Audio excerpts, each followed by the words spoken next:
In 1962, 8 Mexican entrepreneurs did something that nobody expected. They bought an entire car factory. We're not talking about licenses or franchises. They bought 4,000 kilograms of technical blueprints, 34,000 engineering drawings, and more than 7,000 tons of precision German machinery. Everything was perfectly cataloged, packed, and ready to cross the Atlantic. They paid $12 million, which was a fortune back in 1962.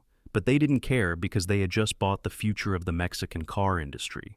They had in their hands the technology that made Mercedes-Benz shake, the same air suspension that the Germans were just starting to use, the design that turned heads on the streets of Berlin, Paris, and New York. This is the Borgward, a car that was so good that many people believe it was deliberately destroyed by its competitors. A car that had the sophistication of a Mercedes, competitive speed, and the beauty of a Carmen Ghia. And for one glorious moment, Mexico owned all this technology. But here's the brutal part. Despite having the entire factory transported piece by piece from Germany, German technicians training Mexican workers, and a hungry demand for luxury cars, the Mexican Borgward only managed to produce 2,067 units before dying out in 1970. How is it possible that an industry with so much potential disappeared almost without a trace? Today, we're going to uncover the truth behind the most luxurious car that Mexico tried to make, and why its failure changed the country's car industry forever. To understand the Mexican story of the Borgward, we first need to go to Bremen, Germany in 1961, because what happened there was so shady that even today historians argue about whether it was a legitimate bankruptcy or the biggest industrial murder of the post-war era. Carl Friedrich Wilhelm Borgward was born in 1890 near Hamburg, the son of a coal salesman. He was one of 13 siblings in a poor family. He left school at 16 to become a locksmith's apprentice. He was wounded in the First World War. He had no money, no connections, no complete formal education, but he had something more valuable: vision. In 1924, at 34 years old, he built his first vehicle, the Blitzkarren, a 200cc three-wheeled cargo vehicle perfect for small merchants. The German Postal Service adopted it, and suddenly it was all over Germany. In 1929, right in the middle of the economic depression, he bought the shares of the bankrupt Hansa Lloyd Company for a fraction of its value, taking full control. By the 1950s, the Borgward Group employed more than 23,000 people, which was 20% of Bremen's entire workforce.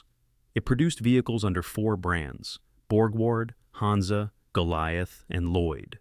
Its trucks were used by the army, its economy cars gave mobility to the working class, and its crown jewel, the Borgward Isabella, was one of the most popular premium sedans in Germany. The Isabella, launched in 1954, had modern unibody construction, a 1.5-liter engine with 60 horsepower, independent suspension on all 4 wheels, and excellent brakes. It was spacious, fast, and impeccably finished. It cost more than a Ford or an Opel, but much less than a Mercedes 180. The price was competitive because the quality justified it. By 1959, Borgward had a record year in sales. Everything seemed perfect, and this is where it all starts to smell fishy. But Carl Borgward had a fatal problem. He was an engineering genius and a disaster in financial management. Instead of using banks like any normal entrepreneur, he preferred to just not pay his suppliers on time. By the fall of 1960, he owed more than 100 million marks just for sheet metal and tires. In January 1961, the magazine Der Spiegel published a devastating article. The report claimed that Borgward's segmented companies left it short on cash and disorganized. The damage to its reputation was immediate. The government of the state of Bremen, whose political party wasn't a fan of Carl Borgward, withdrew a promised loan. They gave him an ultimatum: hand over control of the company to the state, or shut everything down. On February 4th, 1961, after a 13-hour meeting that was widely reported in hostile media, Borgward gave in and handed over his empire. What happened next? Nobody saw coming. And who did they put in charge of the company? Johannes Semmler, an auditor who was also a board member of BMW, one of Borgward's biggest rivals, a monumental conflict of interest. By July 1961, Borgward was officially bankrupt, except it wasn't.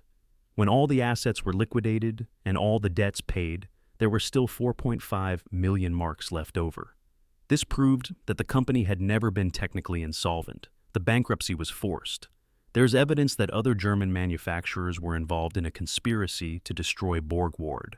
The prototype for the new generation of the Isabella was stolen from a locked room during the company's liquidation. Some historians believe that prototype ended up being the basis for the BMW 1500 launched in 1962, or the Glass 1700 that BMW eventually absorbed. Borgward's old plant in Bremen today belongs to Mercedes-Benz. Karl Borgward died in 1963, just 2 years after losing everything, insisting until the end that his company had been technically solvent. He was right. This is the context you need to understand. Mexico didn't buy a factory that went bankrupt due to incompetence. Mexico bought an industry that was killed by its competitors. It was a car without a country. After Borgward's collapse in Germany in 1961, a group of 8 Mexican entrepreneurs appeared with a bold idea: buy the complete equipment from the factory and restart production in Mexico. They formed the Mexican Automotive Promoter Company. The operation was formalized in 1962 after meticulously cataloging 4,000 kilograms of blueprints, 34,000 engineering drawings, and more than 7,000 tons of machinery, tools, jigs, and fixtures. They paid $12 million. The purchase caused a stir in Mexico's industrial and bureaucratic circles because it signaled the birth of true car manufacturing in the country. The factories installed before had just been assembly plants for imported components. This was different. Mexico was going to manufacture complete cars with cutting-edge technology, but none of the 8 entrepreneurs had experience in managing, producing, or selling cars. They hadn't decided where to build the factory or where to get skilled labor from. It was a leap into the unknown. All the machinery from the Bremen factory was inspected and reconditioned by technical representatives from the old Borgward company. They chose the city of Monterrey, Mexico's second-largest city and a major industrial center, connected by 2 highways and a railroad, with natural gas, high-voltage electricity, and multiple factory facilities. In 1963, everything arrived by ship and rail to the new facilities, which weren't even finished yet. The scale of the operation was epic. Dismantling an entire factory in Germany, transporting it across the ocean, and reassembling it piece by piece in Mexico. It wasn't until late 1965 that, with the help of German technicians from Bremen, the plant assembly was completed. A 2-year training program immediately began to train Mexican workers and technicians. The Germans taught every process, every technique, every quality standard. The obstacles were brutal. The Mexican government banned the import of assembled engines and mechanical components for cars or trucks. It required manufacturers to use Mexican-made parts for at least 60%, and it didn't foresee enacting laws related to vehicle exports. This meant the Mexican automotive promoter had to find local suppliers for more than half the car, suppliers that often didn't exist or couldn't produce to German standards. The group kept their activities in great secrecy as a protective measure against critics and competitors. Hello, friends. Thank you so much for watching this video. If you value this research work and want to help us keep rescuing Mexico's history, you can buy my new ebook, The Forgotten Nation. It's 50 incredible stories about what our country could have been, with exclusive details and documents. By buying it, you directly support the creation of more documentaries like this. You can scan the QR code that's appearing on the screen now, or click the link I pinned down below in the comments. Thanks from the heart for your support. Finally, in late 1967, 6 years after the initial purchase, the first Borgward made in Mexico rolled off the assembly line. It wasn't an Isabella. It was the Borgward 230 based on the P100, the largest and most luxurious model Borgward had created before its fall. The P100 had a 2.3-liter inline 6-cylinder engine with 100 horsepower, air suspension, a modern angular design with small tail fins, and integral unibody construction. It was revolutionary. The P100's air suspension hit the market even before Mercedes-Benz introduced a similar system. It could self-level, adjusting the height based on the load. The Mexican Borgward offered this technology in 1967, when most cars still use steel springs. In the first month of production, 75 units came out. The Mexican Borgward was the most expensive and desired car in the country. Owning one put you in the elite of the elite. It was a status symbol comparable to having a Mercedes, but with the added pride that it was made in Mexico. The dream seemed to be coming true. Mexico had its own luxury car industry, employing Mexican workers, using cutting-edge European technology, and competing with big international brands. It was the perfect time to consolidate and expand, but it wasn't going to last. Everything was set up for success. They had the technology, they had the trained workers, they had the market, and yet it failed.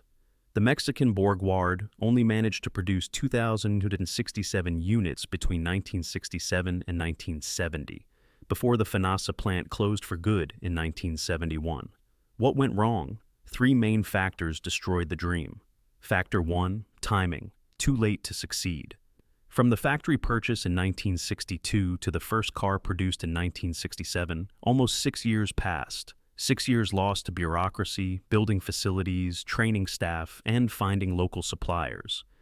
In that time, the car world changed drastically. In 1962, the P100's design was modern and attractive. By 1967, when it finally came off the Mexican line, that same design was starting to look outdated compared to new American and European models. Mexico's upper-class consumers who could afford it preferred newer imported cars. Why buy a 1960 design when you could get a Ford Mustang, a Chevrolet Camaro, or even a Mercedes-Benz with more modern lines? The delay was fatal. If production had started in 1963 or 1964, the Borgward would have hit the market when its design was still fresh and competitive. By 1967, it was competing at a huge disadvantage. Factor 2, the economy, the cost of not having a parent company. The Mexican government required 60% national content. But many critical components simply weren't made in Mexico with the necessary quality. This forced FANASA to import engines, transmissions, air suspension systems, and electrical components from Europe. Every time the Mexican peso devalued, production costs skyrocketed. Import tariffs also made everything more expensive. The Borgward ended up being excessively pricey for the Mexican market, but without the brand prestige of a Mercedes or a BMW. Plus, without the German parent company operating, there was no development of new models. Borgward in Germany had closed in 1961. There wouldn't be a second-generation Borgward. No design improvements, no ongoing innovation. The Mexican Borgward was an orphaned product, frozen in time. Mercedes, BMW, Ford, and Chevrolet launched new models every year. Borgward Mexico kept selling the same 1960 car year after year, unable to update it because there was no parent company investing in research and development. This is where Borgward made its biggest mistake, betting everything on a single model without an update plan. Factor 3, the death of the brand. The orphaned child. This was the final blow. Borgward as a brand was dead in the global market. In Germany, the plant belonged to Mercedes. In the United States, nobody remembered Borgwards. In Europe, it was ancient history. Mexico was trying to sell a luxury car with a brand that no longer existed. There were no international advertising campaigns, no renewed prestige, no sports racing, nothing to keep the Borgward name alive in consumers' minds. Potential buyers wondered, what if I need parts in 5 years? Will there be support? How long will this factory last? They were valid questions, and the answer turned out to be not long. Production stopped in 1970. The factory was dismantled in 1971. All the German equipment and all the investment, all the training, all the infrastructure simply vanished as if it had never existed. It was a car without a country, and without a country there's no future. The Mexican Borgward Isabella didn't fail due to lack of quality.